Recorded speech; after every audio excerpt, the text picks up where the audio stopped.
Have you ever told someone your dreams and watched their energy change? Suddenly, they're silent, distant, critical. It doesn't matter if they're friends, family, supporters. The moment they know what you're building, they start calculating ways to break it. Not always out loud, sometimes just with doubt, with fear, with silence. Because the moment your intentions become visible, they become vulnerable. Conceal your intentions. That's Law 3 from the 48 Laws of Power. And it might be the only reason you ever truly win. Let me show you why. Act 1.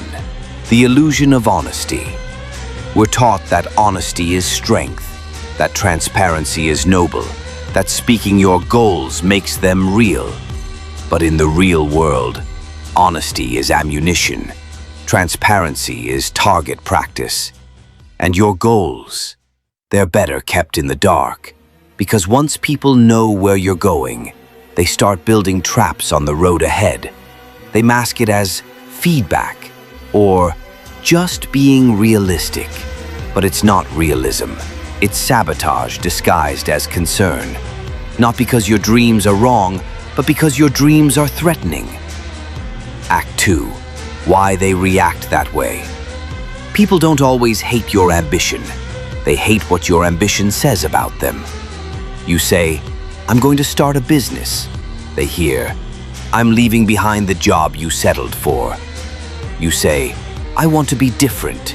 They hear, "You chose to be average." So they react, not out of logic, but out of insecurity. They start poking holes in your plan.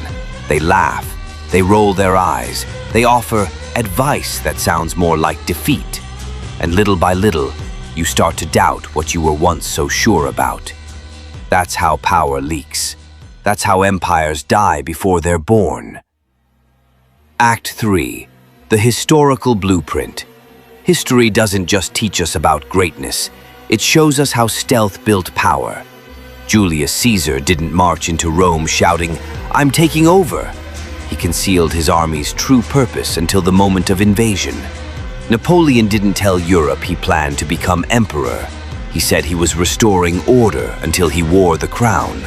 Steve Jobs didn't reveal the iPhone to the world until it was too revolutionary to stop. And you? You're revealing your ideas in group chats, in family dinners, to people who've never built anything beyond judgment. That's your mistake. Act 4. The power of fog. There is power in being misunderstood.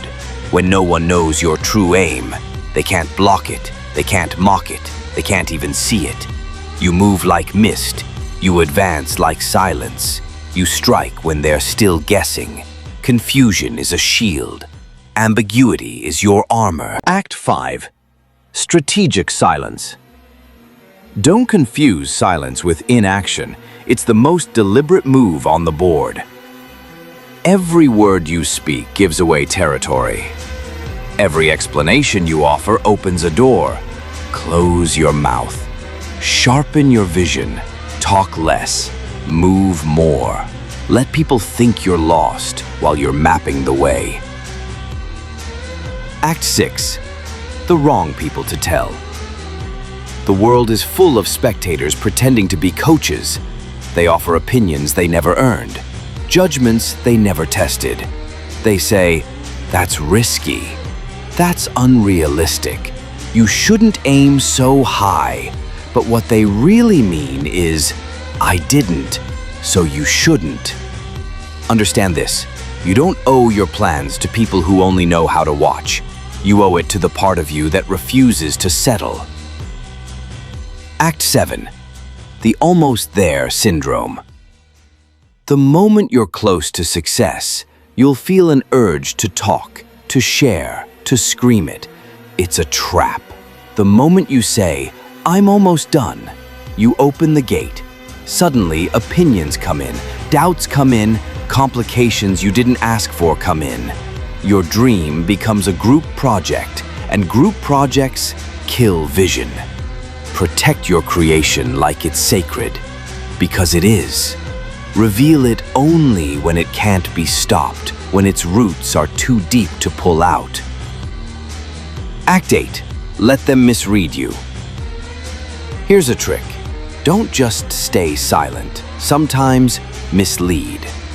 Act smaller than you are. Talk slower than you think. Appear less interested than you feel. Let them assume you're harmless. Why? Because people only fight what they fear. Let them relax. Let them sleep while you build quietly until they wake up and you're already 10 steps ahead. Act 9. The false ally test. There are people who pretend to be allies. They act curious. They ask, "What's next?" They say, "I just want to help." But what they really want is leverage. The more they know about your direction, the easier it is to derail you. Don't give them that chance. Let them guess. Let them wonder. Let them read your silence like scripture, because mystery isn't weakness, it's insurance. Act 10. The mirror of doubt. Sometimes it's not others you reveal your plans to, it's yourself. You get excited. You start talking out loud. You imagine praise. You taste the victory before it's earned. That's how doubt slips in. Because now the vision isn't internal, it's exposed. And when it's exposed, it can be questioned. Protect your dream from your own mouth. Nurture it, build it, prove it, before Conceal your intentions. Not because you're sneaky, but because you're serious. You don't reveal a masterpiece before it's painted. You don't show the seed and expect applause. You show the forest. You show the empire. And by then, it's too late to stop you.